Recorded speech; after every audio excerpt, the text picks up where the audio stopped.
사랑하는 주빌립교회 성도 여러분, 이 복된 예배에 함께하신 우리 모든 여러분들께 우리 주 예수 그리스도의 은혜와 평강이 가득 넘치기를 소망합니다.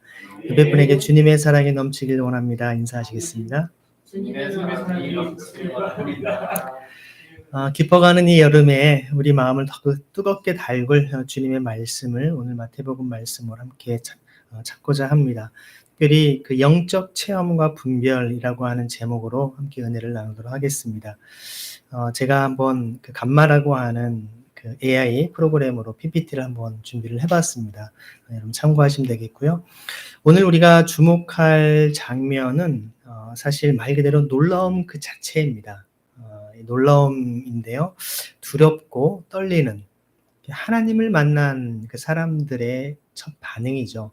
베드로가 예수님을 처음 만나서 많은 고기를 낚았을 때도 주님 저는 죄인입니다. 저를 떠나소서 했었던 그것처럼 이 변화산상에서의 주님의 모습이야말로 바로 하나님이심을 다시금 깨닫는 그런 시간이었는데요. 사실 오늘 이 본문의 말씀은 많은 종교학자들이 기독교의 가장 아주 특징적인 굉장히 독창적인 그런 어떤 본문으로 이것을 많이 보게 됩니다. 그리고 사실 우리 복음서에서 보면 삼위일체 하나님에 대한 모습도 특별히 하나님과 예수 그리스도와의 관계가 명확하게 드러난 본문이 몇 군데가 있는데요. 그 중에 하나가 바로 여러분 예수님께서 세례를 받으실 때 이는 내가 사랑하는 아들이고 내가 기뻐하는 자다라고 말씀하셨던 그 말씀이 동일하게 이 변화산상에서 다시 한번 일어나는 것을 보게 됩니다. 그래서 예수님께서는 제자들 중 베드로와 야고보 그리고 요한을 데리고 정말 그 높은 산에 오르셨습니다. 산에 올랐다라는 것은 어떤 의미가 있을까요? 세상을 뒤로하고 사람들의 소리, 또 사람들의 바람과 기대와는 달리 하나님의 음성을 듣고자 나아갔던 자리 아니겠습니까? 예수님께서는 습관대로 하나님과의 깊은 기도의 시간을 보냅니다. 예수님께서 새벽 오히렴 이명에 한적한 곳에 가서 기도하셨다라고 말씀하고 있고요. 또 밤이 깊도록 주님 앞에 기도하셨던 모습들을 성경 곳곳에서 볼 수가 있습니다. 사실 그런 생각 해보지 않았나요? 예수님이야말로 하나님의 아들이신데 무슨 기도가 필요하겠습니까? 예수님이 곧 하나님이신데 그럼에도 불구하고 예수님께서는 정말 하나님과의 관계를 아주 깊이 있게 하기 위해 더욱더 친밀함을 위해 기도하며 나아갔던 것을 볼 수 있다는 것입니다. 그때 예수님의 모습이 그들 앞에서 호련히 변화가 됩니다. 그 얼굴은 해처럼 빛나고 또 입으신 옷은 정말 빛과 같이 휘어졌다라고 성경은 이야기합니다. 아마 이것은 그 당시 제자들이 표현할 수 있는 최고의 아름답고 놀라운 모습을 표현한 용어일 것입니다. 인간의 용어라고 하는 것은 언어라고 하는 것은 한계가 있죠. 다 표현하지 못하는 부분들이 있습니다. 성경은 이 성경에 기록한 이 영광스러운 묘사는요, 우리의 상상력을 아득히 뛰어넘는 하나님의 임재와 영광을 담아내고 있습니다.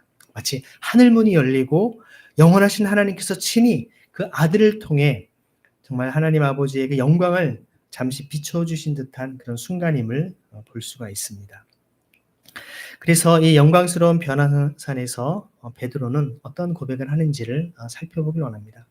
우리가 오늘 읽은 이 말씀 앞에 16장에서도 베드로가 주는 그리스도시요 살아계신 하나님의 아들이십니다 라고 고백했던 그 고백을 보지 않습니까? 그리고 예수님께서 인자가 고난을 당하고 3일 만에 다시 살아날 것이다 말씀하시니까 다시 살아난다는 것은 귀에 들어오지 않고 죽는다라고 하는 것에 대해서 절대 그러면 안 된다고 주님을 꾸짖는 장면이 나오지 않습니까? 그리고 예수님께서 사탄아 내 뒤로 물러가라. 주님께서 십자가를 짊어지시는 길을 방해하는 모든 것들은 바로 사단적인 것임을 주님 말씀하십니다.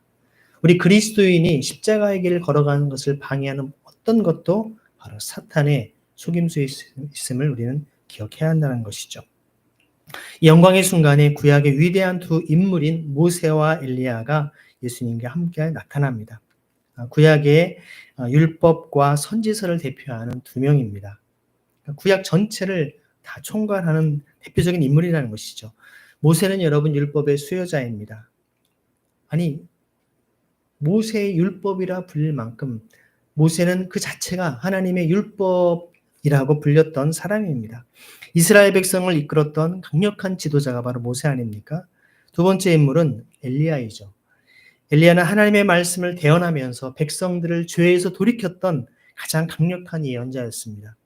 아합 왕과 이세벨, 그리고 그 당시 바알을 숭배하는 수많은 바알 숭배자들 앞에서 불로써 하나님의 심판과 하나님의 영광을 드러냈던 사람이 바로 여러분 엘리야였습니다. 하나님의 사람이었던 것이죠. 이스라엘 역사에 정말 두 거인이 이 영광스럽게 정말 변모하신 예수님 곁에 서서 대화를 나누고 있었다는 것이죠.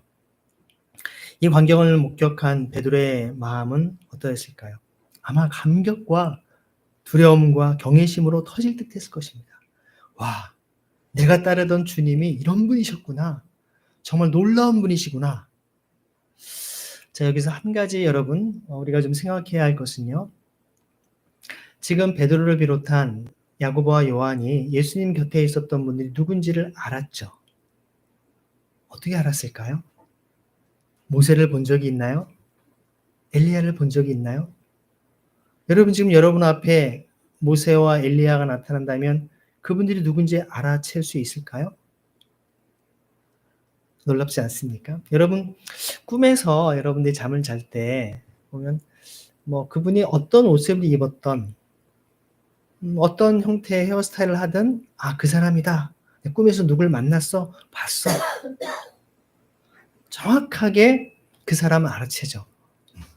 그래서 어떤 형체의 어떤 명확한 것을 봐서가 아니라 그냥 그 자체를 영적으로 바로 직관적으로 알게 되는 겁니다. 바로 직관적으로 알 수 있는 여러분 영의 세계는 바로 그러한 것입니다. 보는 순간 이분이 아담이구나. 이분이 예수님이시구나. 이분이 모세구나. 이분이 엘리야구나. 바로 아는 것입니다. 저를 혹시 만난 적이 있습니까? 이렇지 않습니다. 영적인 세계는 바로 보자마자 누군지를 알 수 있다는 것이죠. 그래서 그네의 경이로운 순간이 영원히 지속되기를 갈망하면서 이렇게 외칩니다. 주님, 우리가 여기 있는 것이 좋습니다. 원하시면 제가 여기에 천막을 3채 마련하도록 하겠습니다. 주님을 위해서 한 채, 모세를 위해서 한 채, 엘리야를 위해서 한 채를요.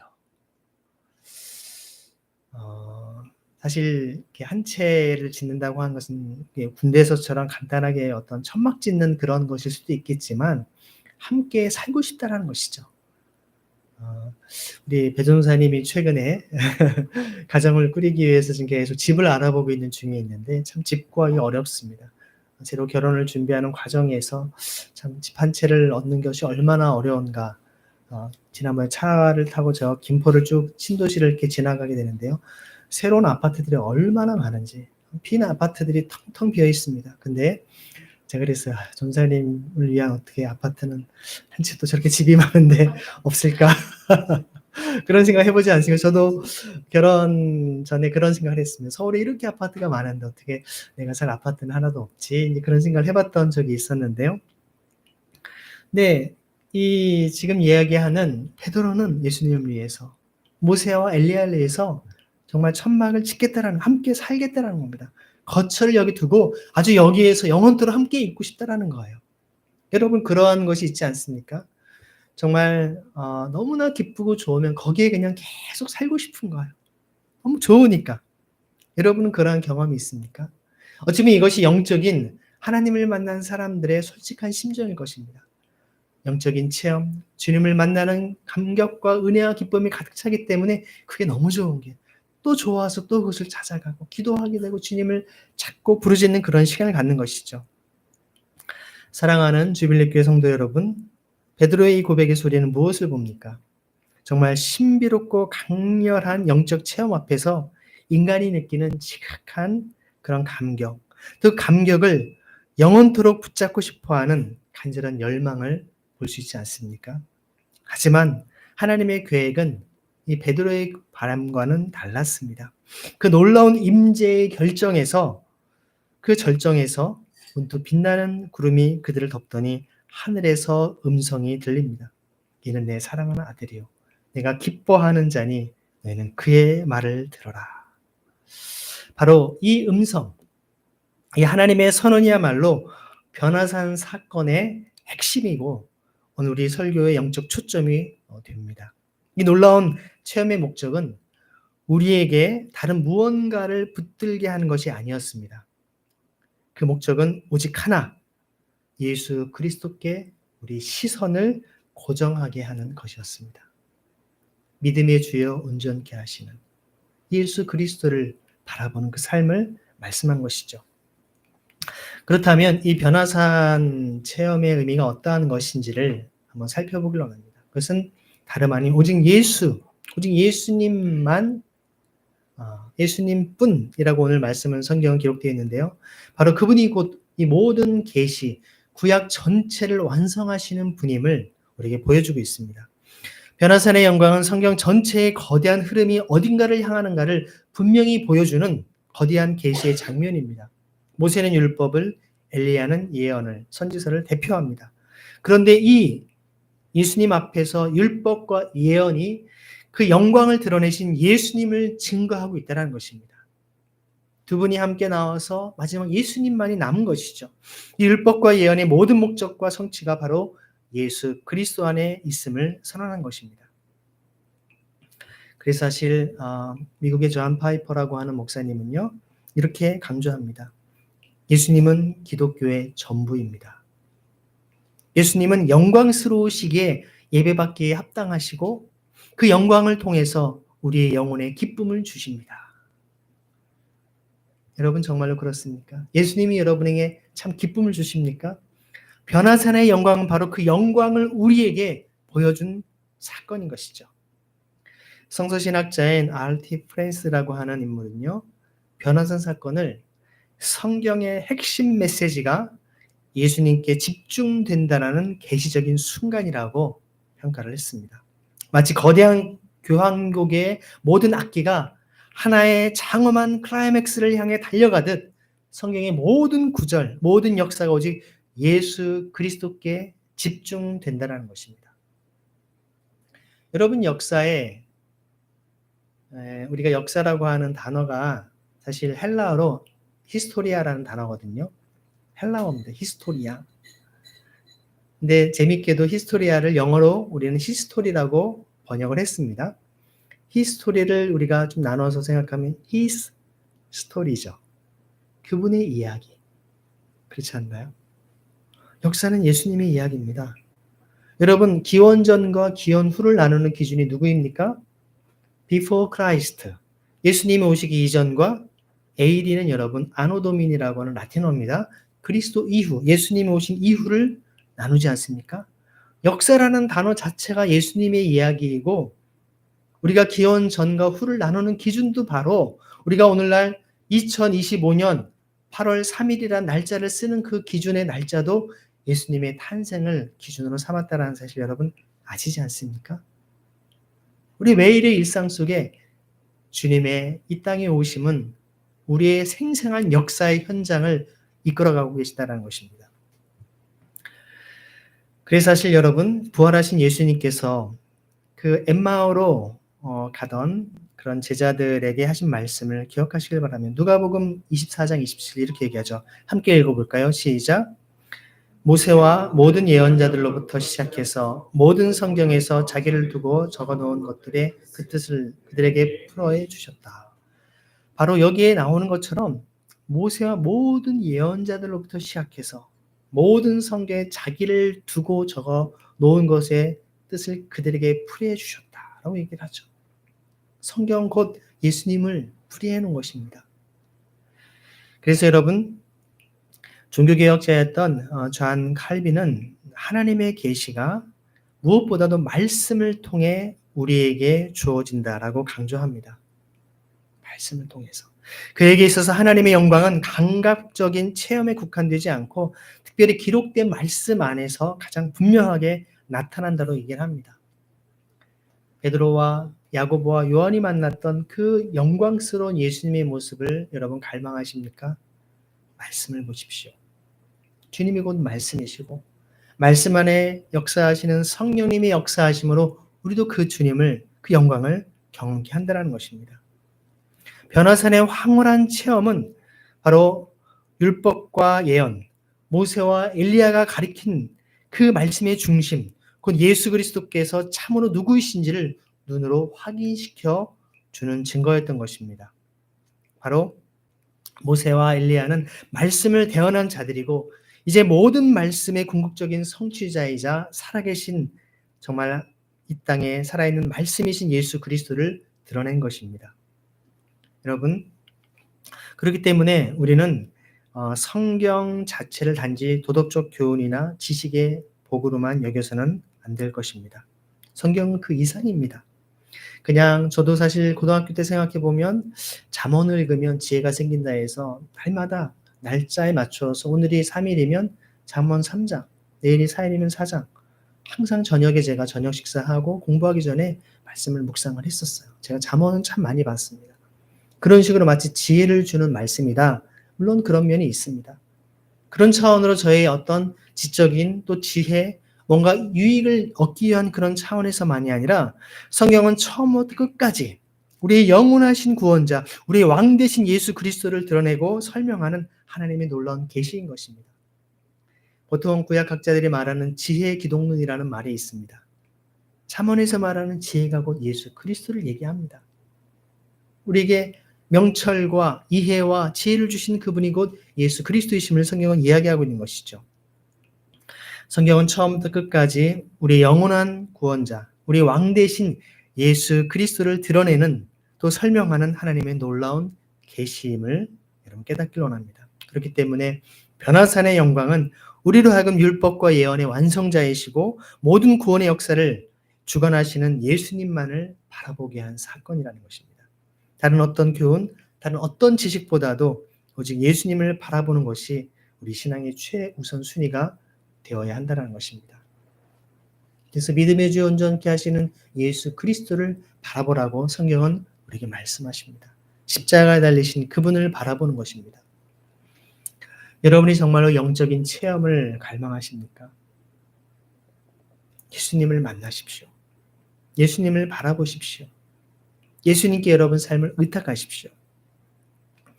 그래서 사실 우리의 이 변화산에서의 신비로운 영적 체험의 어떤 한정판 모델이 바로 변화산인 것입니다.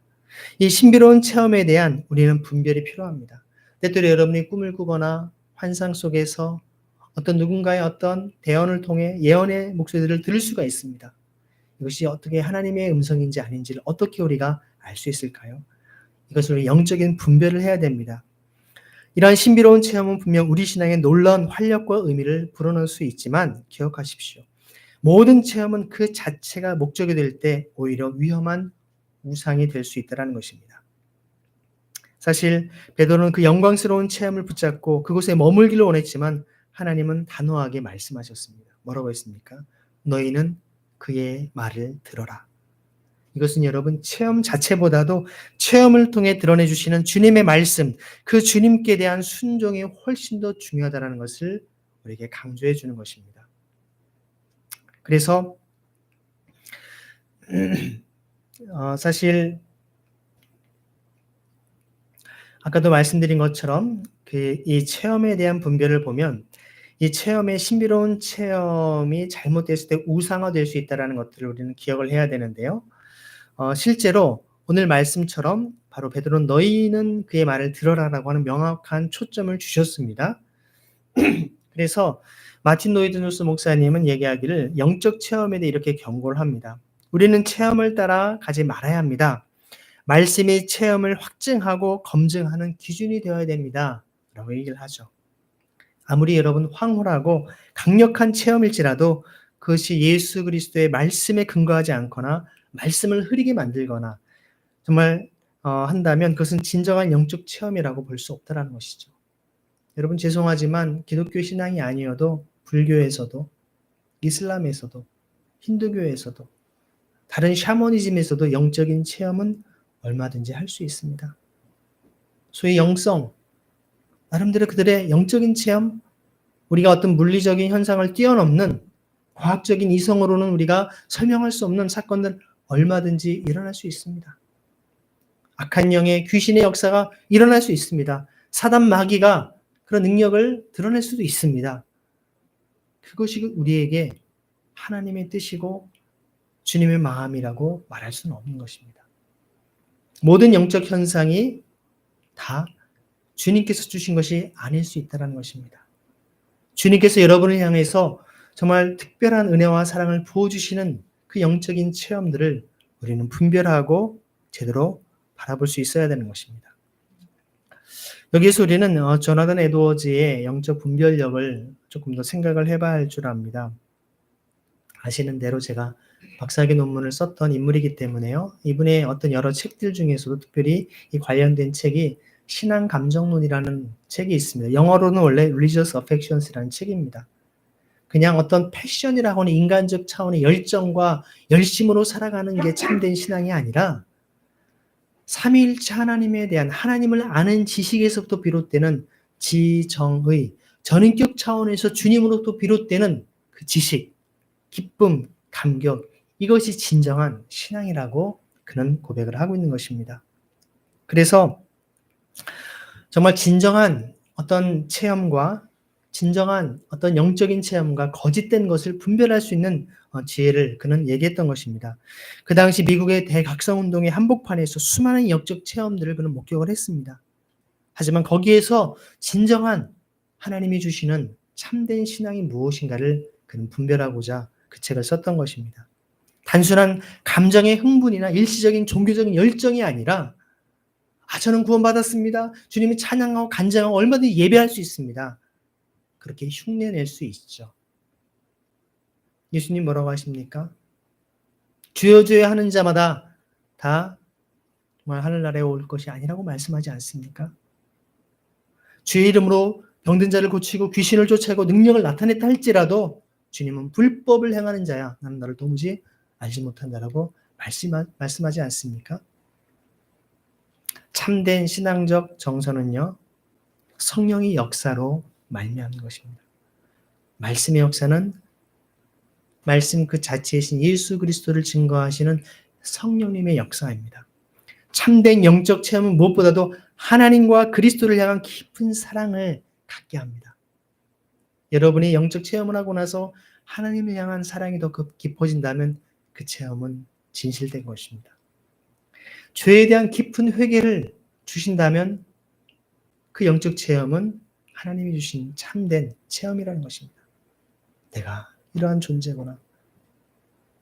하나님의 그 아름다우신가 탁월하신가 어미하신가 거룩하심 앞에 내가 얼마나 연약하고 추악하고 부족한 자임을 깨닫는 것, 거기에서 하나님의 그 위대하심과 거룩하심 앞에 내가 얼마나 하나님의 영광을 훼손하고 있고 하나님 뜻대로 살지 못하는 거에 가슴 아파하는, 단순한 세상의 법정에서 얘기하는 그런 나쁜 짓을 죄를 저지르지 않았기 때문에가 아니라 내 마음과 생각으로도 주님을 기쁘시게 하지 못하는 마음이 있는 것 때문에 가슴 아파하고 가슴을 치며 회개할 수 있는 마음, 이것이 진정으로 주님이 주시는 참된 영적 체험이라는 것입니다. 그리고 겸손함과 또 거룩한 삶을 향한 갈망을 불어일으킨 것입니다. 마치 윤동주 시인이 하늘을 우러러 한 점 부끄러움이 없기를 잎새에는 바람에도 나는 괴로워했다라고, 작은 그런 세파에도 가슴 아파하고 괴로워할 수 있는 하나님을 향하여 한 점 부끄러움 없기를 바라는 그런 심령이 바로 하나님의 사람들의 모습이 아니겠습니까? 이것은 곧 바로 진정한 영적 체험을 한 사람의 갈망이라는 것입니다. 베드로는 여기에서 정말 여기가 좋사오니 라고 하는 감격만으로는 부족한 것입니다. 그 감격이 과연 예수 그리스도를 향한 사랑과 순종으로 이어지는지를 물어봐야 되는 것입니다. 열심히 여러분이 찬양하고 주님을 기뻐하고 막 기도하고 뜨겁게 할 수 있습니다. 하지만 그것이 주님을 향한 진정한 사랑의 실천으로 이어지지 않는다면 그것은 참된 영적 체험이라 할 수 없다는 것입니다. 존 칼빈 역시 영적 체험의 주관성을 그는 경계합니다. 칼빈은 인간이 스스로 환상에 빠져 미혹되기 쉽다고 경고하면서 우리 신앙의 근거는 우리의 주관적인 경험이 아니라 객관적으로 계시된 하나님의 말씀에 두어야 된다라고 그는 역설했습니다. 영적 체험은 말씀에 순종하도록 우리를 격려하는 보조적인 수단이지 말씀 자체를 대신할 수 없다라는 것입니다. 여러분, 베드로와 야고보, 요한이 예수님의 그 놀라운 하나님의 아들로 변화된 모습을 보고 나서 또 하나님의 음성을 듣고 나서 여러분이 기대하는 그런 엄청난 사도로의 삶을 바로 살아갑니까? 그리고서도 주님을 3번이나 모른다고 정말 부인하고 배신하고 도망쳤던 그들이 바로 제자들 아니겠습니까? 여러분, 수많은 사람들은 뭔가 영적인 체험을 하면 하나님을 믿겠다, 내 신앙이 분명해질 것이다 생각하지만 똑같은 출애굽 사건에서 하나님께서 10번이나 수많은 재앙을 통해 하나님의 살아계심과 하나님의 영광을 드러냈음에도 불구하고 바로와 그 애굽의 병사들은 이스라엘 백성들을 추격해서 죽이려고 쫓아오지 않습니까? 홍해가 갈라지는 엄청난 사건을 보고 나서도 와, 이건 하나님이 함께 하시는구나, 더 이상 우리는 저들을 공격해서는 안 되겠구나 깨달아야 되는데도 불구하고 끝까지 저들을 죽이겠다라고 그 바닷속으로 뛰어들지 않습니까? 엄청난 능력과 기적을 체험했다고 해서 그들이 하나님께 대한 신앙과 믿음이 생기나요? 아닙니다, 여러분. 기적이 믿음을 만드는 것이 아니라 여러분, 믿음이 기적을 낳게 한 줄 믿으시길 바랍니다. 옆에 분에게 믿음이 기적을 낳습니다.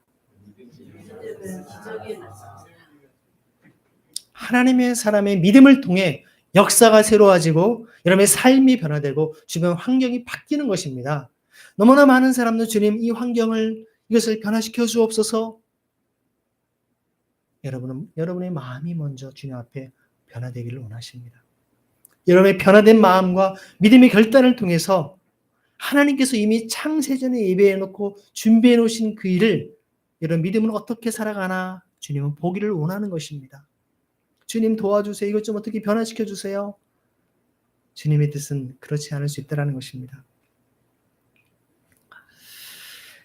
초대교회 교부였던 요한 크리스토소무스는요, 탁월한 통찰력으로 이렇게 말했습니다. 참고로 제가 최근에 우리 양성원 전사님께 대화를 하면서 이분을 소개했어요. 만약에 박사 공부를 하실 의향이 있으시다면 이분을 연구하십시오. 동방교회 가장 대표적인 교부이고 아우구스티누스와 동시대 인물이면서 강력한 메시지와 삶을 전했던, 그 당시 황제에게도 강력한 하나님의 말씀으로 정말 불의를 정말 강력히 선포했던 하나님의 사람이었습니다. 여러분, 크리스토무스라는 단어가 황금의 입이라는 뜻이에요. 말만 하면 황금이 뚝뚝 떨어지는 거예요. 하나도 버릴 것 없이 엄청난 황금 같은 말씀, 마치 황금알을 낳는 거위처럼. 이름이 요한인데 별명이 크리스토무스예요. 그는 이렇게 얘기합니다. 하나님의 빛나는 임재는 우리를 단순히 감동시키기 위해서가 아니라 그의 아들을 온전히 따르게 하기 위함이다. 우리의 감정을 자극하고 놀라게 하는 것이 목적이 아니라 궁극적으로 우리를 예수 그리스도의 길로 인도하는 것이 하나님의 뜻이라는 것입니다. 중세 독일의 신비주의자였던 마이스터 에카르트는요, 신비 체험을 뭐라고 얘기했냐면 자아가 무너지고 오직 하나님의 뜻에 귀를 기울이게 되는 순간이라고 그는 정의를 했습니다. 진정한 영적 체험은 우리 자아의 만족이나 자기 실현을 위해서가 아니라 오직 하나님의 주권과 하나님의 뜻에 완전히 순복하는 것으로 이끌어낸다는 말씀입니다. 예수님께서는 그래서 앞에서 말씀하시지 않습니까? 누구든지 나를 따라오려거든 자기를 부인하고 자기 십자가를 지고 날마다 나를 따라오라고 말씀하지 않습니까? 그런 의미에서 우리는 이제 한국교회는 풍성한 영적 체험을 우리가 중요하게 여기고 추구하며 살아왔습니다. 그러나 때로 우리는 그 체험 자체에 매몰되어서 체험이 지향해야 될 진짜 목적, 즉 예수 그리스도의 말씀과 그 말씀에 대한 순종을 놓치곤 했습니다. 그래서 이제 우리는 체험이 감격으로 끝나는 것이 아니라 우리의 신앙을 감정이나 일시적인 흥분에 머무르지 않고 오직 말씀에 순종하는 성숙한 제자의 길로 우리를 초대해야 되는 것입니다. 그래서 바로 변화산의 음성이 우리에게 들려주는 가장 중요한 분별의 기준은 이것입니다.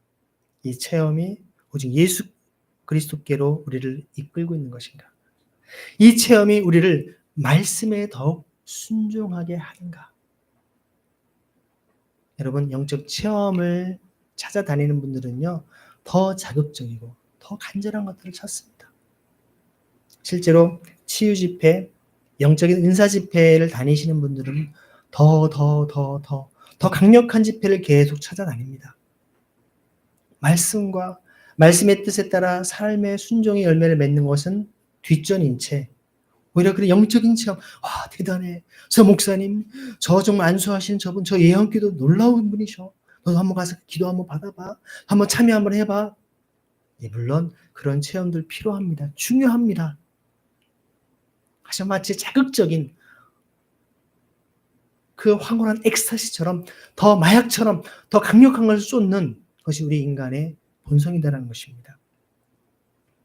그래서 우리가 이 변화산 사건의 가장 감동적이고 중요한 절정은 모세도 엘리야도 사라지고 오직 예수님만 남는 장면이었습니다.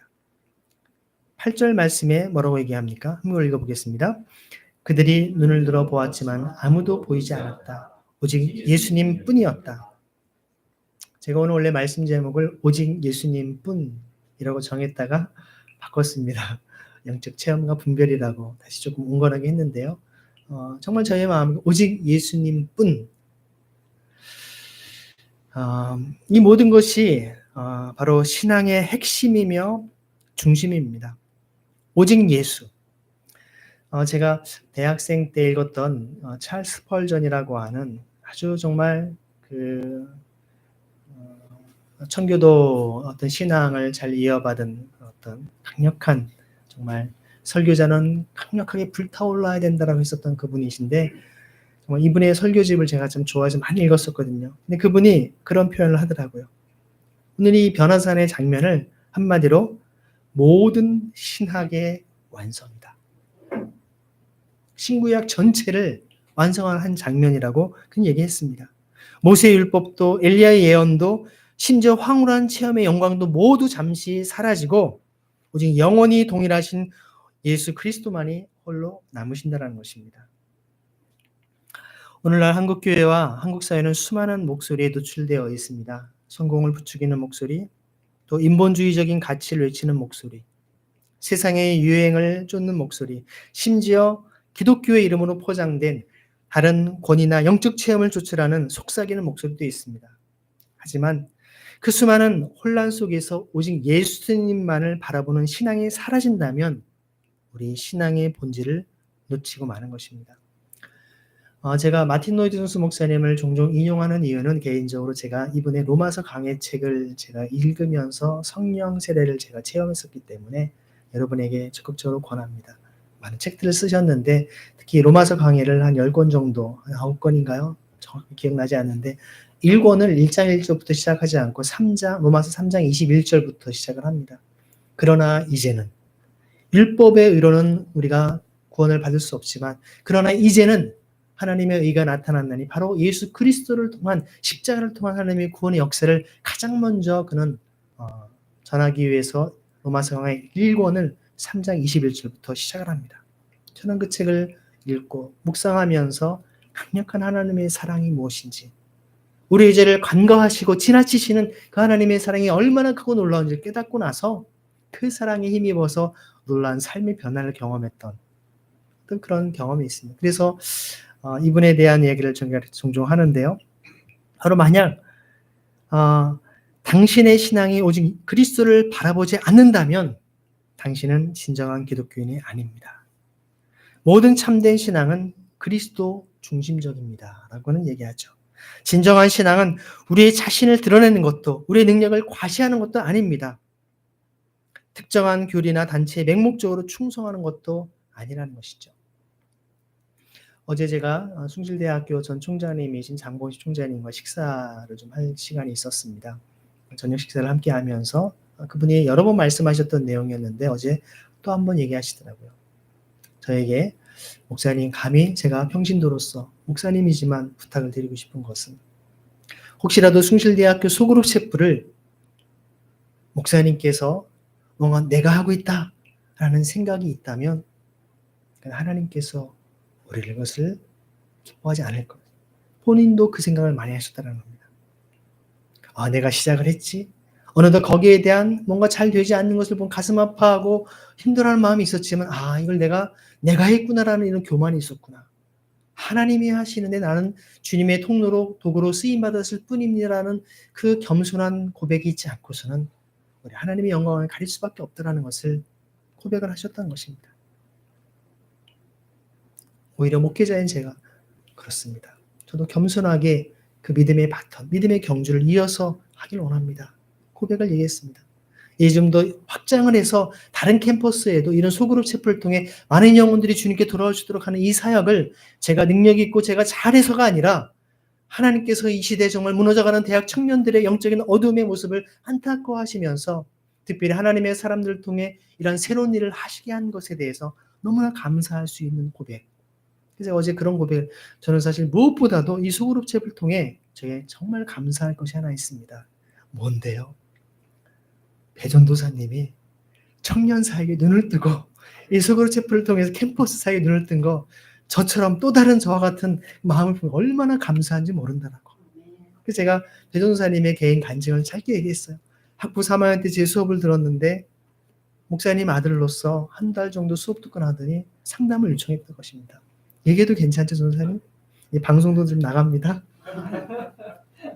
신학교에 왔는데 목회를 하려고 입학을 했는데 수업을 듣고 하다 보니 내가 왜 여기를 왔는지 아무 의미를 모르겠다라는 거예요. 사역에 대한, 선교에 대한, 목회에 대한 비전을 다 잃어버리고 그냥 취업이나 해야겠다. 취업 준비를 하기로 신학교 3학년 때 마음을 먹고 있었던 것입니다.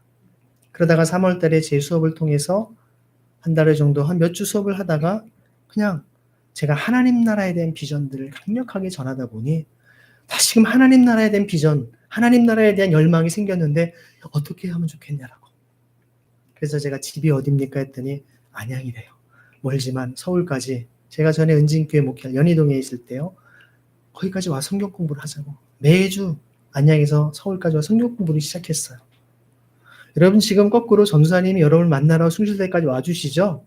전사님은 성경 공부하려고 안양에 서울까지 저를 찾아왔었어요.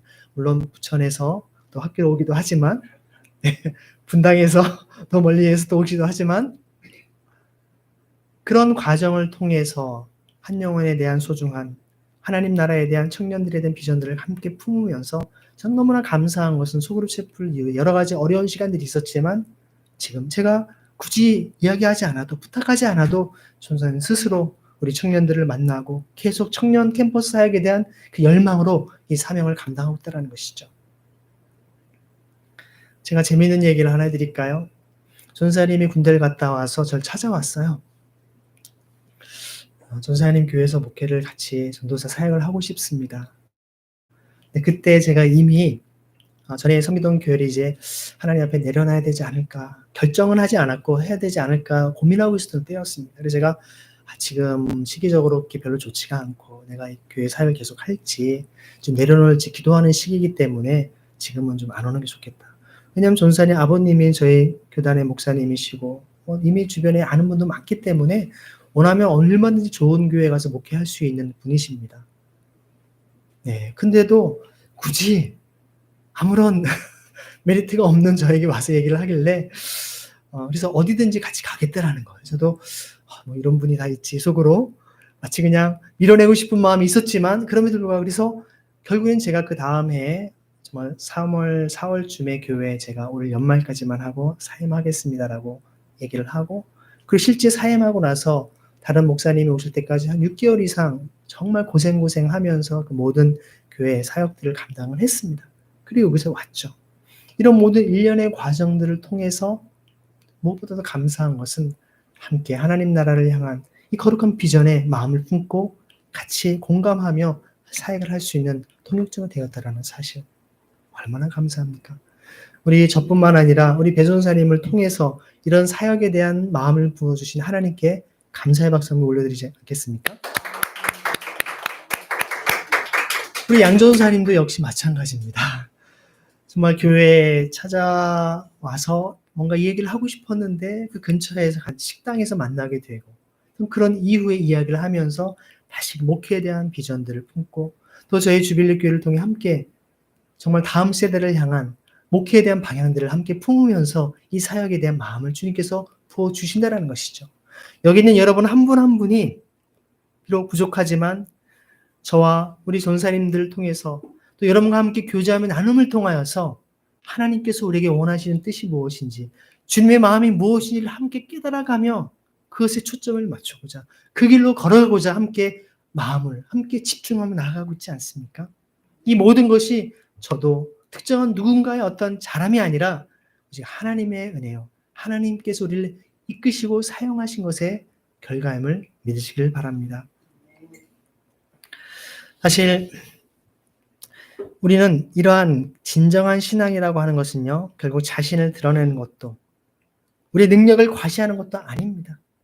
특정한 교리나 단체에 맹목적으로 충성하는 것도 아닙니다. 그것은 오직 예수 그리스도께 우리의 눈과 마음을 고정하고 그분 안에서 만족하며 그분의 말씀에 순종하는 삶을 살아야 하는 것입니다. 우리의 영적인 체험, 또 우리의 은사, 우리의 지식, 우리의 봉사, 이 모든 것이 오직 예수라는 초점을 잃는다면 그것은 아무것도 아닙니다.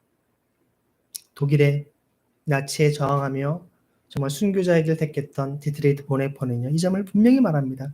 그리스도 외에 다른 체험이나 철학으로 신앙을 이해하려는 시도는 복음의 심장을 찢는 일이다.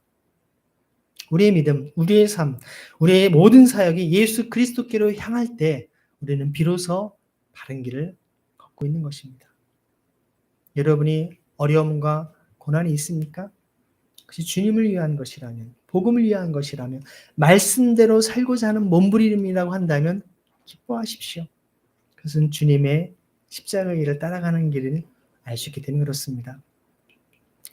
바로 영광스러운 변화산의 체험을 마치자 예수님은 제자들에게 산으로 내려가라고 말하십니다. 산 위의 영광스러운 감격 뒤에는 예루살렘으로 향하는 고난과 십자가의 길이 기다리고 있었습니다.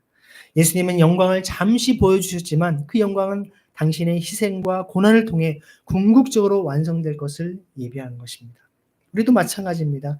영적 체험은 필요하고 고귀하지만 그것이 결코 우리의 신앙의 목적이 될 수는 없는 것입니다.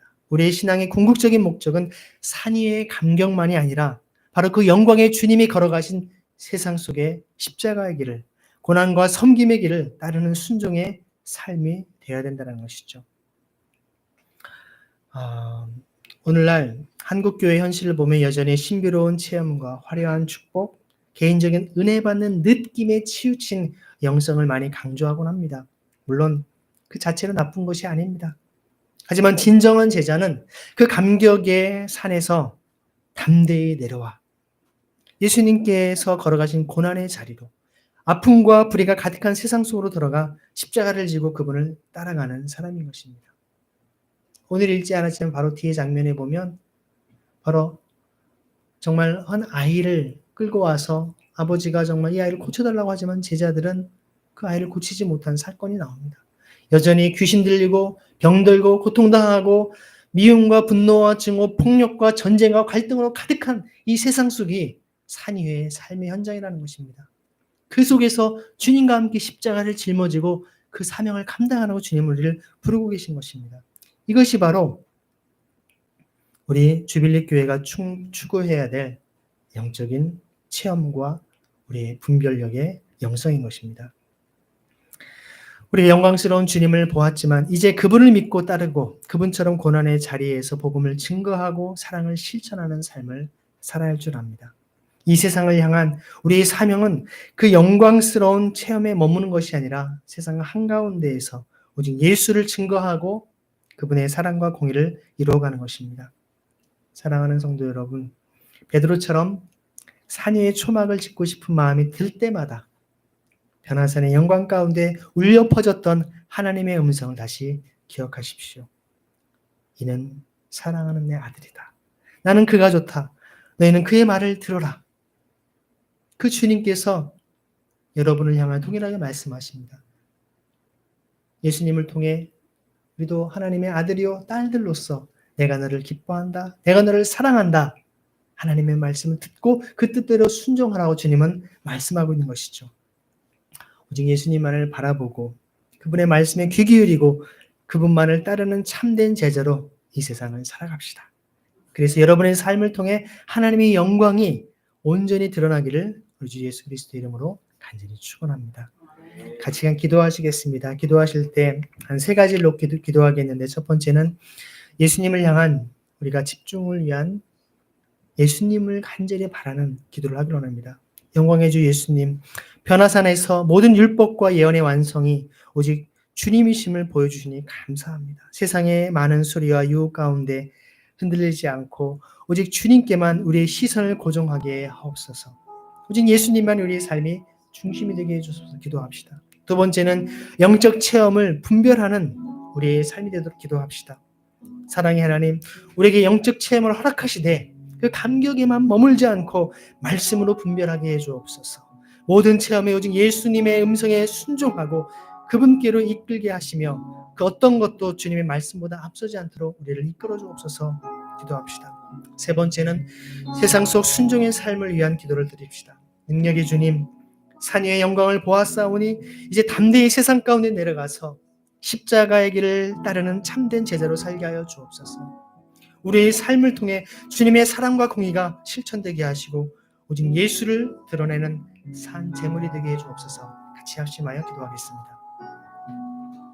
주님, 말씀대로 우리에게 주신 이 십자가의 사랑과 은혜를 우리가 기억하여 믿음으로 주님의 그 길을 걸어갈 수 있는 우리의 삶이 되게 하여 주옵소서. 주님의 살아계심과 그네와 사랑에 합당한 삶을 살아가도록 우리를 붙잡아 주옵소서. 주님, 십자가의 길을 걸어가신 그 주님, 우리는 영광과 화려한 것들을 추구하며 살아가고 있지 않습니까? 주님은 끊임없이 저 낮고 낮은 하향적인 섬김의 길, 고통과 아픔의 현장으로 나아가시고 그것이 우리의 손과 발이 되어 함께하길 원하시지만 우리의 마음이 여전히 세상의 상향적인 성공과 부귀영화를 향하고 있지는 않습니까? 우리 자신을 쳐서 복종케 하시고 십자가의 길, 주님이 걸어가신 그 길을 걸어갈 수 있도록 주님을 이끌어 주옵소서. 주님과 함께 그 십자가의 길을 걸어갈 수 있도록 믿음을 허락하여 주시고 담대하게 우리의 삶의 마음속에 오직 예수님만이 우리 유일한 소망이며 기쁨임을 고백하며 그것을 기뻐할 수 있는 우리의 삶이 되게 하여 주옵소서. 주님, 우리를 향한 그 사랑과 은혜 가운데 합당한 삶을 살아가도록 나만 붙드시게 하여 주옵소서. 주님을 송축합니다. 주님을 사랑합니다. 주님, 우리는 주님의 길을 걸어가기에는 너무나도 연약하고 부족합니다. 여전히 우리는 세상의 성공과 화려한 것들, 보암직도 하고 먹음직도 한 그 에덴의 정말 그 선악을 알게 하는 나무를 취하려고 하는 마음처럼 우리는 여전히 세상의 중심을 향해 나아가려고 하고 있지 않습니까? 주님, 우리의 마음을 주님께로 집중케 하여 주옵소서. 주님만을 바라보게 하여 주옵소서. 주님, 우리에게 원하시는 것을 향하여 나아갈 수 있도록 우리를 붙드시게 인도하여 주옵소서. 주님의 그 십자가를 바라볼 때 우리의 모든 욕망과 죄악과 탐욕들을 다 끊어내게 하시고 성령님의 기름 부으심을 통하여 다시 그 사명의 길을 걸어갈 수 있도록 우리를 붙드시고 인도하여 주옵소서. 우리는 그 길을 홀로 감당할 수 없습니다. 우리에게 주빌레 교회를 통하여 귀한 믿음의 동역자들을 세우셨사오니 함께 서로가 붙잡고 그 믿음의 길을 걸어갈 수 있도록 우리를 이끌어 주옵소서. 우리를 인도하여 주옵소서. 사랑으로 하나 되게 하시고 주님의 성령의 능력으로 하나님의 귀한 사명을 감당하도록 함께하여 주옵소서. 살아계신 우리 주 예수 그리스도 이름으로 감사하며 기도드립니다. 아멘. 시간 다 함께